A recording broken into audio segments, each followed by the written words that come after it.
और साथ ही साथ आपको बता दें कि भारत कारगिल युद्ध की आज रजत जयंती मना रहा है। हिमालय की चोटी पर हमारे लड़ाकू जहाजों की जाबाजी से भरे किस्से आज भी ताज़ा हैं। हमारे संवाददाता विशाल बैरिस्टो ने वायुसेना के पूर्व प्रमुख air chief marshal RKS Bhadauria से खास बातचीत की है।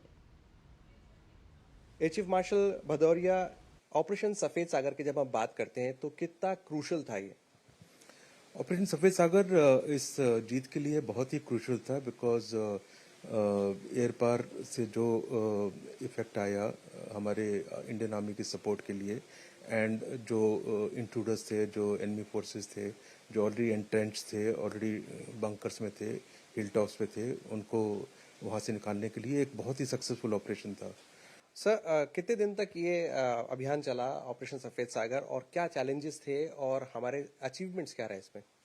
देखो, 26 मई को प्रैक्टिकली इंडियन एयरफोर्स का ये अभियान चला, शुरू हुआ एंड आई थिंक लास्ट जो अटैक्स टाइगर हिल पे हुए थे वो 9 जुलाई के आसपास हुए थे। 9 जुलाई को जो फाइनल अटैक्स थे, तो ये पीरियड था एंड चैलेंजेस एंड अचीवमेंट्स अगर बोले, चैलेंजेस बहुत थे बिकॉज टारगेट बहुत हाई ऑल्टीट्यूड पे था। इस ऑल्टीट्यूड पे एयरफोर्स एंड एयरक्राफ्ट की एम्प्लॉयमेंट इस रोल में, अटैक रोल में पहले की नहीं थी इन हाइट्स पे और इस तरह के टेरेन में। तो ये एक बहुत जरूरी है। वहाँ टेरेन का चैलेंज होता है, टारगेट एक्विजिशन का, टारगेट को टाइम पे देखना बिकॉज टेरेन हिली होता है, हिल्स के ऊपर, एंड जब एनिमी डग इन हो, ऑलरेडी बंकर्स में हो, तो वो अपने आप में एक चैलेंज होता है।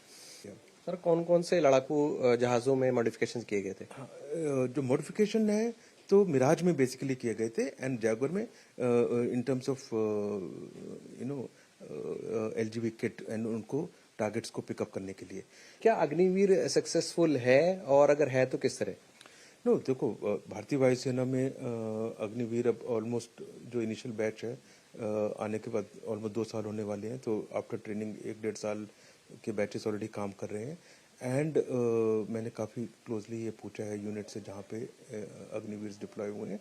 सारी यूनिट्स खुश हैं क्योंकि उनकी अपनी level of training and level of dedication जो उनको काम दिया जा रहा है, उनकी रिपोर्ट्स बहुत अच्छी हैं। तो ये थे air chief marshal RKS Bhadauria, जिनका ये कहना है कि 25 साल हो गए, चैलेंजेस अब भी हैं, लेकिन भारतीय वायुसेना और भारतीय फौज हमेशा हर चुनौती के लिए तैयार है।